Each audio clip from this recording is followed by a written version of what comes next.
Eu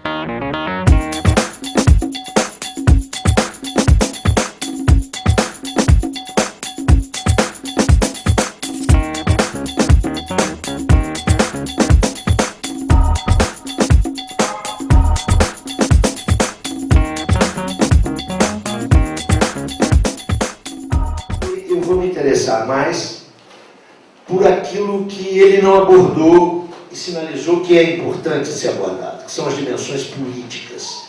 No fundo, o problema da democracia e da liberdade. Mas eu queria começar dizendo para vocês que eu acho que é importantíssimo a gente discutir a Revolução Russa, a experiência russa, e eu me atreveria a dizer, não é, o circuito épico, trágico do que foi a experiência de transição socialista na União Soviética. Nada melhor do que esse tipo de seminário, que inclusive permite comparar experiências socialistas diferentes. Mas eu penso que a experiência de transição socialista, e depois vou me deter um pouco nessa expressão transição socialista, da União Soviética, ela foi a mais importante do século XX.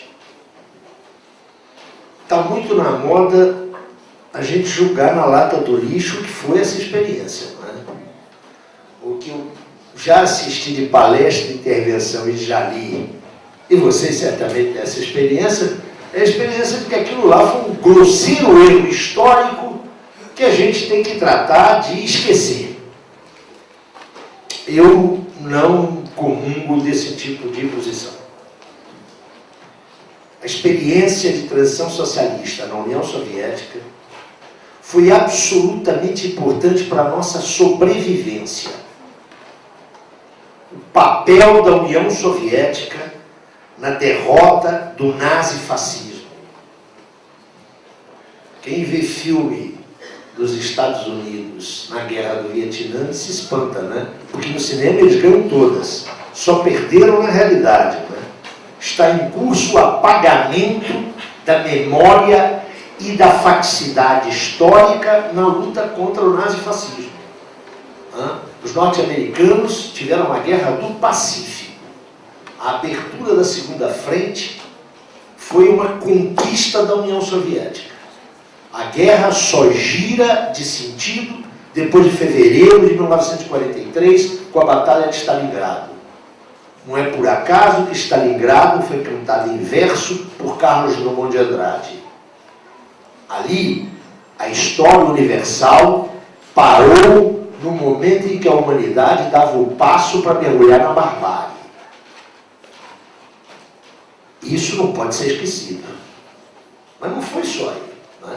O papel da União Soviética nos processos de libertação nacional em África, Ásia e América Latina.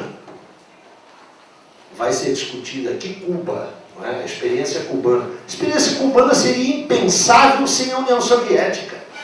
Os processos de libertação na África, até na década de 70, seriam impensáveis sem a existência da União Soviética.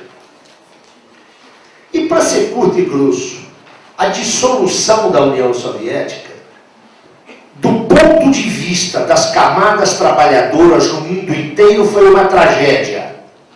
É preciso dizer isso com toda clareza. O mundo ficou pior com os trabalhadores, não ficou melhor. O estado de bem-estar social foi uma resposta ao perigo vermelho.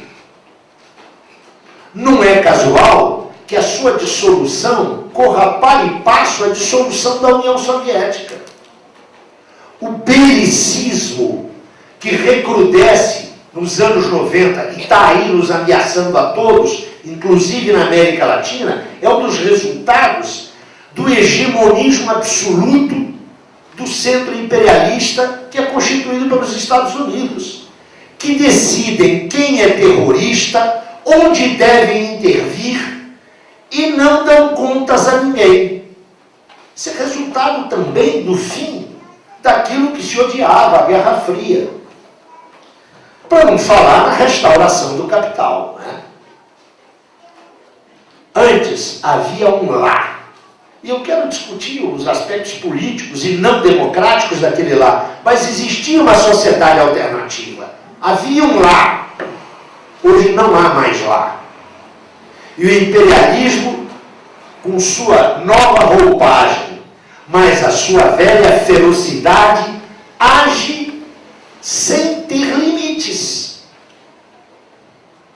Eu acho que esses são elementos para ponderar a necessidade de repensarmos a experiência de transição socialista.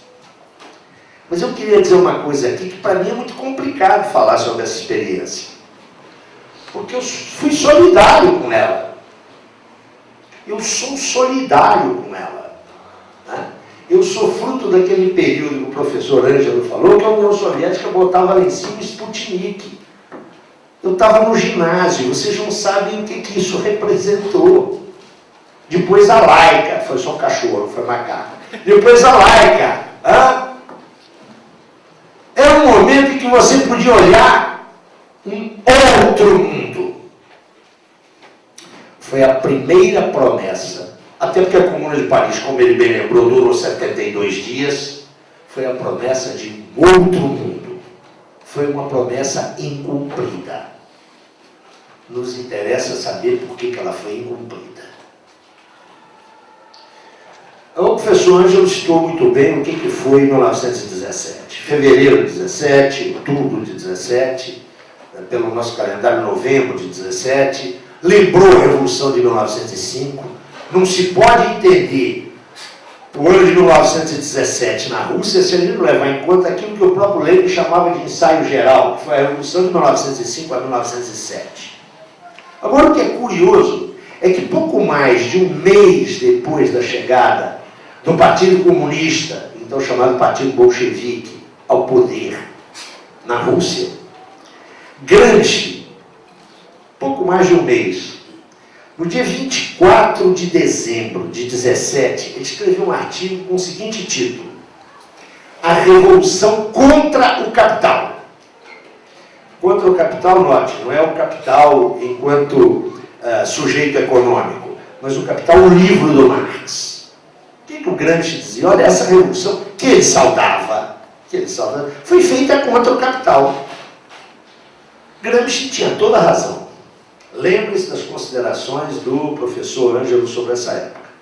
Qual que era a hipótese de Marx para pensar o período de transição que levaria a uma nova forma de sociedade, a sociedade comunista? E que Marx chamava, como ficou na tradição marxista, de socialismo. Marx pensava que havia duas pré-condições para que a ruptura do poder burguês permitisse a transição ao socialismo. Primeira pré-condição, um alto grau de desenvolvimento das forças produtivas. E quando Marx está falando isso, ele está pensando naquilo que os sociólogos burgueses mais tarde vão chamar de sociedade urbano-industrial. Ou seja, um grande desenvolvimento da indústria, dos serviços e a vida social centrada e polarizada nas cidades. Essa era a primeira condição para Marx. Segunda condição, ou se vocês quiserem, pré-condição, a existência de um proletariado numeroso e politicamente organizado. Marx estava pensando claramente na Inglaterra do seu tempo, né? Onde os sindicatos eram livres, onde a classe operária tinha tradição organizativa e havia liberdade de criação de partidos políticos, direitos de organização, expressão de pensamento, etc. Essas eram as pré-condições de Marx para a transição socialista. É por isso, e foi bem lembrado aqui pelo professor Ângelo, que ao longo de toda a sua vida, Marx pensou a ruptura do poder burguês e o início da transição socialista, primeiro na Inglaterra. A partir dos anos 60, ele começa a olhar a Alemanha. Nenhum deles, dos chamados clássicos do marxismo, apostava na transição socialista, tendo por topos, por espaço, as periferias capitalistas. Ainda que Marx, no fim da vida, tenha se interessado pelo processo de desenvolvimento russo, especificamente russo. Mas ninguém Não passava pela cabeça de ninguém imaginar que seria possível iniciar a transição socialista a partir de condições, eu diria, de subdesenvolvimento. Que a Rússia já era um país capitalista, não havia dúvida. Isso, inclusive, foi objeto de um longo trabalho do Lenin, publicado em 1900. Mas, como lembrou o professor Ângelo, o fato de ter uma produção industrial significativa não lhe retirava o caráter de país periférico.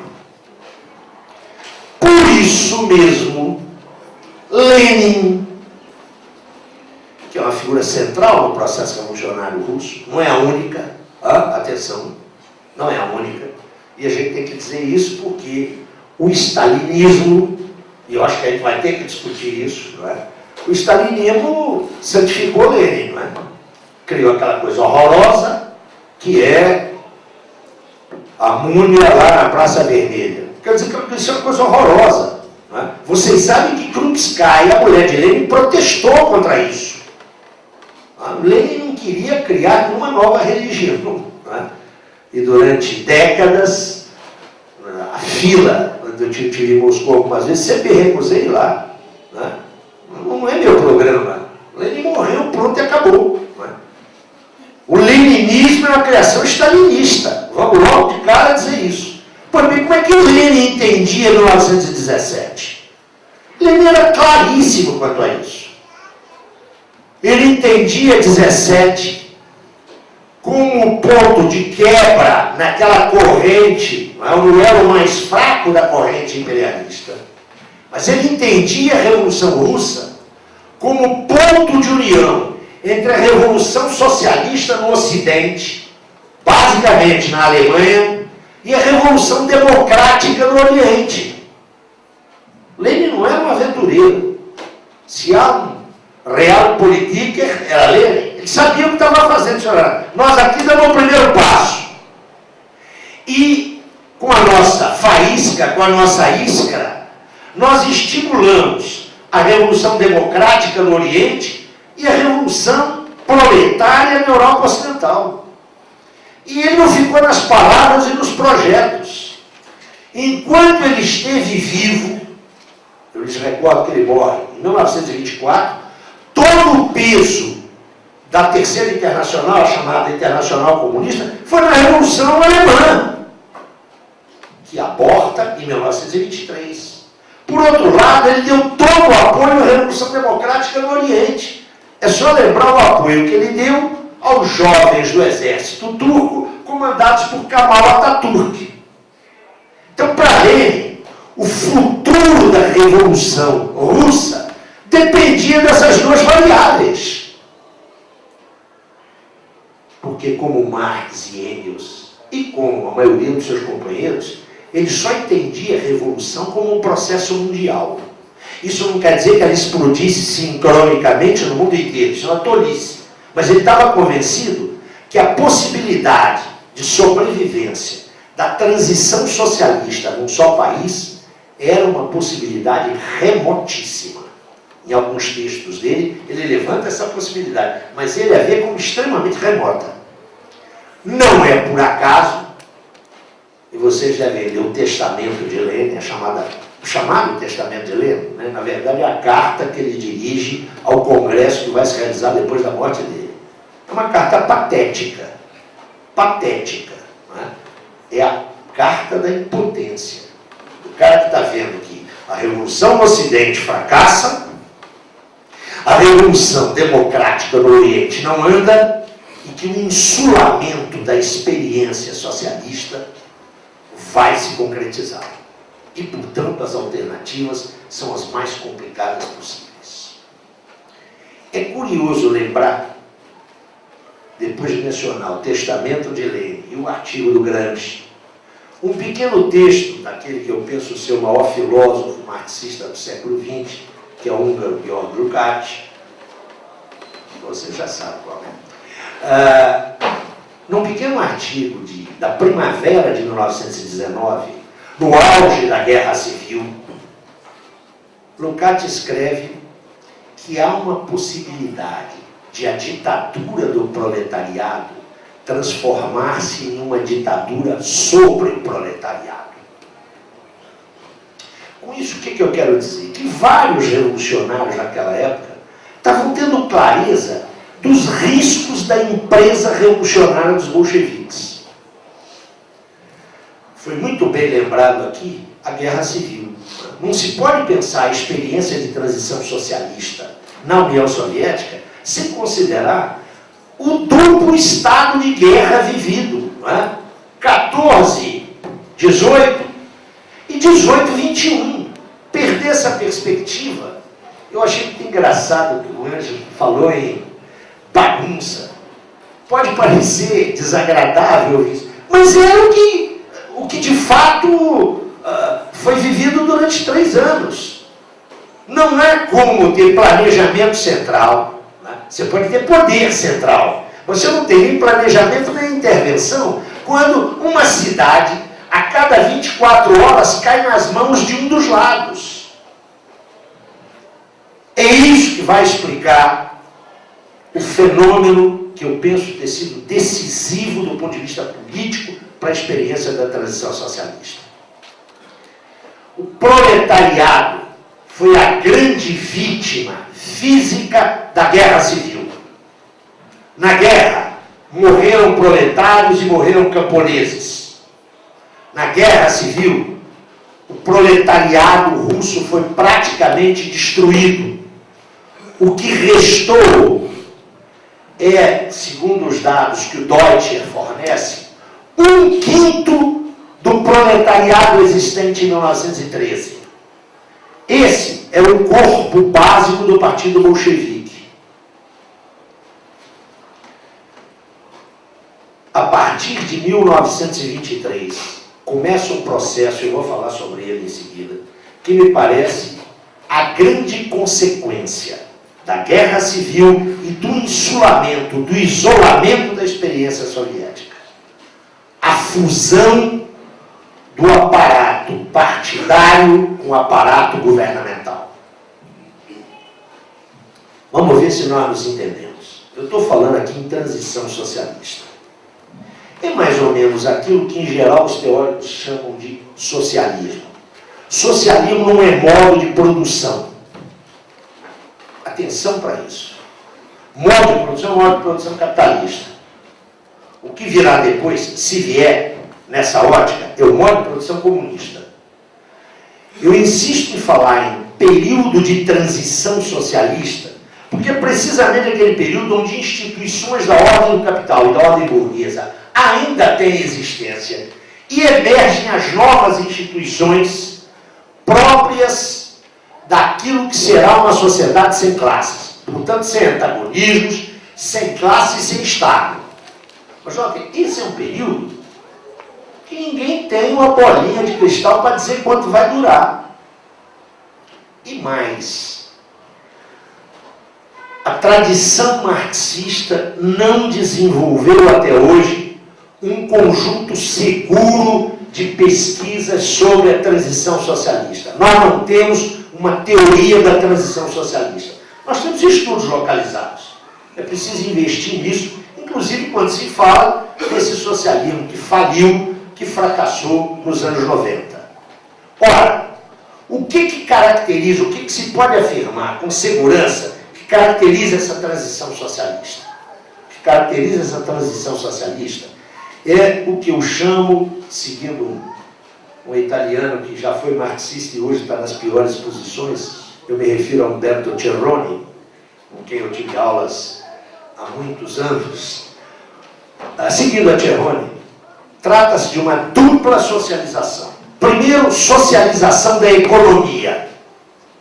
Em termos curtos e grossos, e eu tenho que simplificar muito isso, lembrem-se das várias vezes em que Ângelo falou que tem que simplificar, é socializar meios de produção, modalidades de trabalho e gestão da alocação do excedente econômico.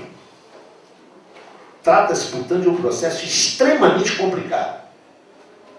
É aquilo que pode levar à autogestão dos trabalhadores. socialismo que não for autogestionário é mentiroso. Só que esse é um longo processo.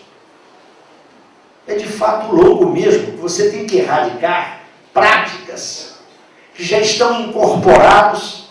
E nada melhor do que lembrar Lenin para entender isso, né? É que Lenin dizia que era o drama da revolução. É construir um mundo novo com os homens do mundo velho. Então, o primeiro processo que decide uma transição socialista consiste na socialização da economia. Mas essa socialização da economia só é possível se houver aquilo que é impossível no capitalismo, que é a socialização do poder político. Notem vocês que o capitalismo permite a socialização da política. Este ato aqui, a existência do Brasil de fato, não é, mostra que, sob o capitalismo, é possível socializar a política. Então, a gente tem candidatos, tem partidos. Agora, o que sob o capitalismo é impossível é socializar o poder político. Só a transição socialista pode fazer isso. Tá? É só lá ler o Lenin quando ele diz, olha, todo homem e toda mulher pode participar do poder político. Mas se isso for realizado, o capitalismo desaba. O Estado burguês desaparece. Então você tem que jogar na socialização da economia e na socialização da política. Porque ambas estão intimamente vinculadas.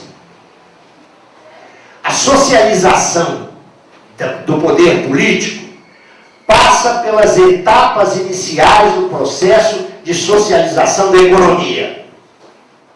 E quando eu estou falando de socialização da economia, eu quero repetir, né? É autogestão. São os trabalhadores decidindo como produzir, quando produzir e de que modo produzir. Isso não exclui de forma alguma o planejamento central. O planejamento central tem que se articular a partir da base. Claro que há inúmeros problemas aí. É só ver a experiência, por exemplo, iugoslava, onde se implementou a autogestão e não se conseguiu articular adequadamente autogestão e planejamento central. Nada disso é fácil. Isso implica um enorme empenho, implica pesquisa teórica, projeção, prospecção, e implica o conhecimento de fato das modalidades produtivas. Mas note, é a partir daí que se pode quebrar o monopólio do poder político da burguesia. Mas, quando a socialização da economia atinge um patamar que pode ser verificado historicamente, e eu vou voltar a uma distinção do professor Ângelo, essa socialização da economia passa a depender diretamente da socialização da política. Veremos isso em seguida. O que eu quero dizer é que essa chave heurística, essa chave de análise, me parece fecunda para ajudar a compreender a grandeza, o limite e a crise da experiência social, de transição socialista na União Soviética. Para ser curto e grosso, eu direi que ela foi uma transição congelada. Chegou um momento em que a transição congelou. Esse congelamento tem a ver com o baixíssimo nível de tolerância política que se instaurou na União Soviética a partir de 1929. Eu acho que nenhum comunista, e eu falo aqui como comunista, né? Quero dizer que o que eu estou falando aqui é da minha inteira responsabilidade, né? Não acreditem isso ao meu partido. Mas eu acho que um comunista não tem que temer usar as palavras. Stalin instaurou um regime policial. Aquilo que Lukács já prevenia em 19, a ditadura do proletariado pode virar uma ditadura sobre o proletariado, se realiza na União Soviética nos anos 30. há uma múltipla causalidade para isso, que também não dá para a gente discutir aqui. No debate podemos tratar disso, não é? A ameaça fascista, a agressão imperialista.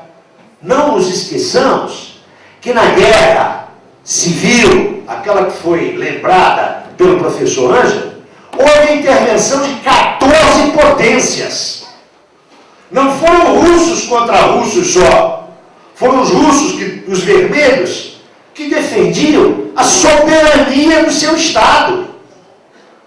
14 patas imperialistas tentaram massacrar o poder soviético. O poder soviético esteve sempre sob ameaça. Não foi por acaso que Hitler sabia onde ele ia colocar o grosso das suas tropas. Houve uma intermédia entre 45 e 47. O legado das lideranças nazistas foi transferido a Truman. Não nos esqueçamos que a provocação contra a União Soviética seguiu sempre. É só pensar na Guerra da Coreia em 1950, que tinha ali a China como objeto imediato, mas também a União Soviética. Tudo isso concorreu, esse isolamento concorreu para quê? Para que um velho despotismo pré-bolchevique se afirmasse na direção política da União Soviética. Não é uma mera coincidência, nem um ato de cinismo que em 1936, quando sai a nova Constituição Soviética, garantindo que todo mundo tem direito a tudo, começam os grandes expurgos de Moscou, que foram farsas judiciárias, mediante as quais Stalin liquidou a velha guarda bolchevique. Quero lembrar para vocês que ao tempo de Lenin, instaurando a ditadura do proletariado, no meio da guerra civil, não houve uma única execução política no Partido Comunista. Uma única. Entre 36 e 39, Stalin liquida a velha guarda bolchevique. O mencionado Bukharin aqui, não é? Que depois foi reabilitado.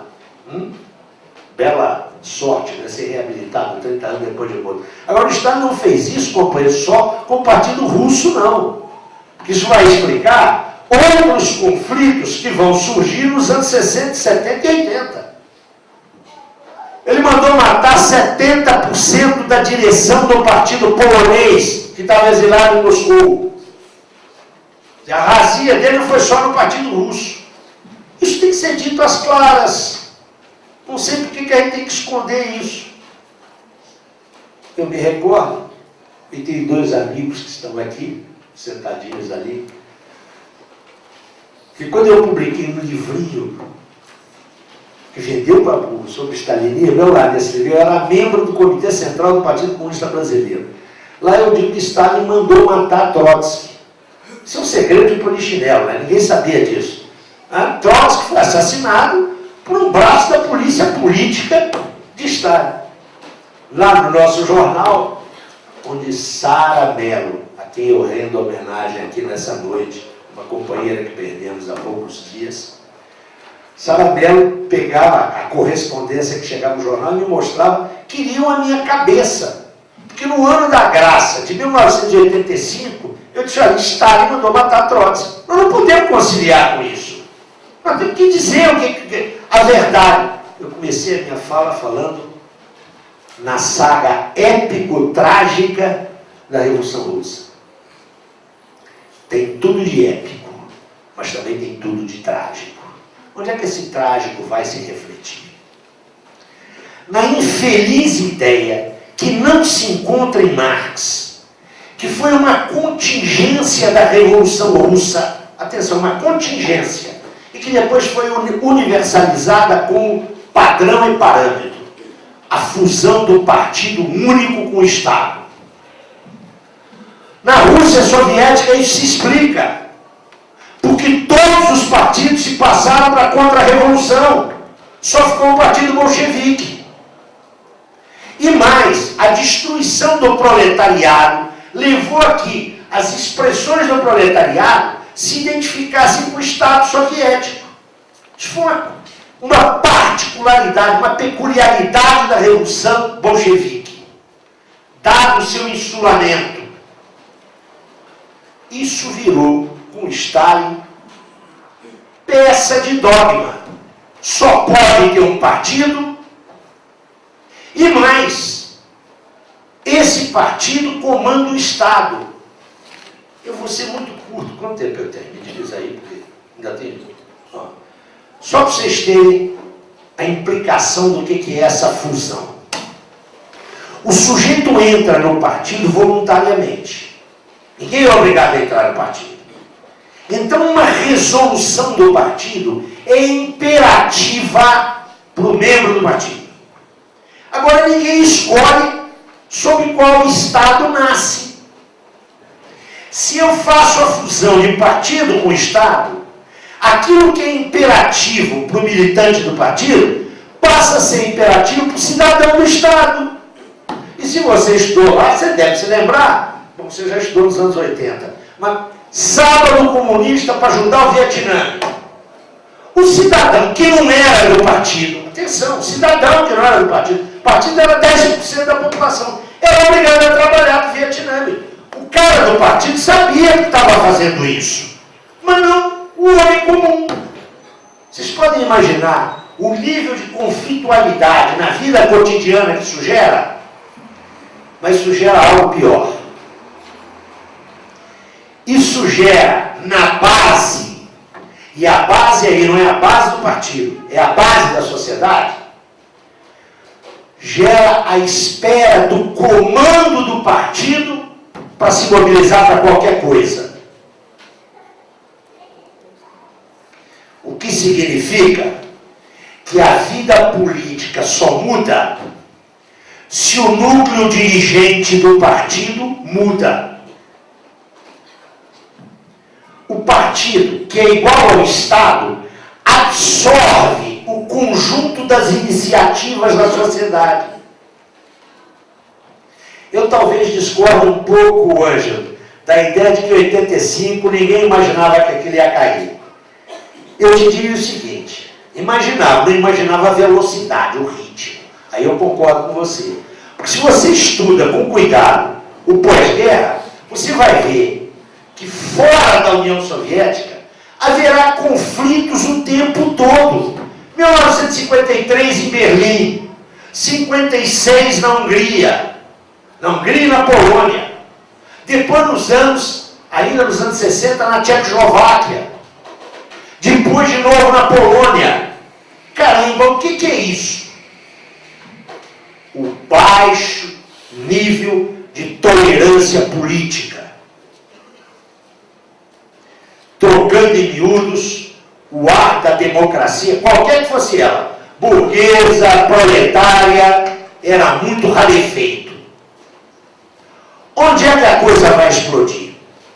Vocês se lembram que o Ângelo falou aí em mudança de paradigma. Olha, enquanto o negócio foi fordismo, essa economia funcionou admiravelmente bem. Admiravelmente bem. Quando isso muda, ela vai para o buraco. Está absolutamente correto. Eu usaria outra terminologia. Eu diria que enquanto se tratava do que eu chamo de desenvolvimento extensivo, que significa o quê? Você ampliar massivamente aquilo que Marx chamava de capital constante, produção em larga escala. Essa falta de iniciativa da base era compensada pelo comando estatal partidário. É evidente que esse modelo de crescimento industrial entra em crise na passagem dos anos 70 para os anos 80. O que vai ser, no fundo, a perestroika, né, conjugada com a glasnost? É a tentativa de rapidamente superar esse gap, passando ao chamado desenvolvimento intensivo. Não mais crescimento extensivo, desenvolvimento intensivo. Mas para isso você demanda iniciativas de base e liberdade de inovação que são desconhecidos na tradição do que ele chamou de paradigma fordista. Isso só muda quando muda a cúpula. Quando se faz a transição do Andropov para o Gorbachev, aí já era tarde demais. Não dava. O gap era longo e em torno da demanda de liberdades políticas, a massa vai para a rua. E cai nas mãos daquele ébrio, não é? Bêbado quanto mais, que é o Yeltsin, que começa o processo de mafiovização, primeiro da política e depois da economia da União Soviética. Essa experiência perdeu-se pelo seu déficit de liberdade política. Ao fazer essa afirmação, estou longe de idealizar a democracia formal burguesa. Estou apenas sinalizando que quando a transição socialista não encontrou aqueles pressupostos lá de Marx, ela tem uma dupla tarefa: criar aqueles pressupostos e avançar sobre eles. Mas só é possível avançar sobre eles com democracia proletária, com democracia socialista. Isso não foi possível na União Soviética. E não apenas pelas debilidades da organização política da União Soviética. Não é? Foi pelo cerco imperialista, pela sabotagem e, por que não dizer, pelo poder do capital. Quando se fala em poder do capital, meus amigos, está se falando na restauração capitalista que corre solta hoje naquilo que foi o glacis soviético, naquilo que foi o mundo socialista. Hoje nós temos economias inteiramente nas mãos de máfias. E de onde é que saem essas máfias? De um partido que se burocratizou. É isso mesmo que vocês estão ouvindo. O que significa que a restauração capitalista fere essa experiência no que ela tem de mais regular. Mas nós não temos que começar do zero. Nós aprendemos.